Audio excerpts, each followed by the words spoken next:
नाज़रीन ख़बरें नए अपडेट जे सिलसिले की अॻिते वधाईंदे ख़बर शामिल कंदासीं। रिपोर्टर मदद अली सोलंकी ॻोठ बखोला शहरी जे रहवा सिंधी बाफ़ो में हलंदड़ ज़मीनी तकरार हाणे क़बीली झेड़नि जो रुख पियो अख़्तियार करे।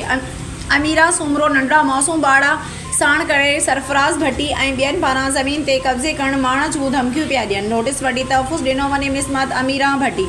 रिपोर्ट ॻोठ बखोला शहरी जे रहवासिन मिसमात अमीरा सुमरो लियाकत सुमरो मौसूम ॿार साण करे ज़रिए ज़मीन ते कब्ज़े करण ख़िलाफ़ बासर सरफराज़ भट्टी, इमरान भट्टी, अयाज़ भट्टी, शफ़ी मोहम्मद भट्टीअ जे ज़ुल्मनि ज़्यादतियुनि तशद्दुद करण ते सिटी प्रेस क्लब रानीपुर पहुची हिदायत छो आहे त दी बाफ़ो में असांजी ज़रिए ज़मीन ते हू बासर जदीद हथियारबंद साण करे असांजी ज़मीन ते कब्ज़ो कयो आहे, जॾहिं त केतिरा ई वांगारू हथियारबंद विहारे हर रोज़ असांजे मथां फायरिंग कराए रहिया आहिनि। हिननि वधीक चयो त ज़मीन जे तकरार कब्ज़े जो फ़ैसिलो दरगाह शरीफ़ ॻोठ में बि 2005 ते पिणु थियो, पर अब्बासी फ़ैसिले ते न आया, जंहिं बाद अब्बासी सरफराज़ भट्टी कब्ज़ो कयो ऐं दावा कई त मां अब्बासिन खां ज़मीन ख़रीद कई आहे। हिननि वधीक चयो त 2010 सियासी समाजी शख़्सियत मुरीद हुसैन वसाण वटि भट्टियुनि सां फ़ैसिलो थियो, पर उते बि ही न आया तहफ़ुज़ मुहैया कयो वञे।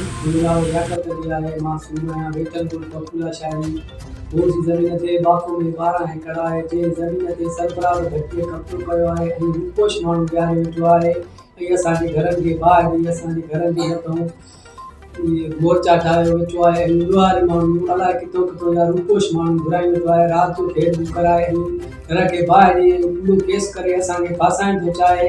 जीअं त IG सिंध खे अपील आहे त असांजी मदद करे। DIG खे साईं सदरुद्दीन शाह खे, साईं राशिद मोहम्मद सूबरे साहब खे अपील आहे त असांजी मदद करे। DIG खे SP साहब खे अपील आहे त असांजी मदद करे।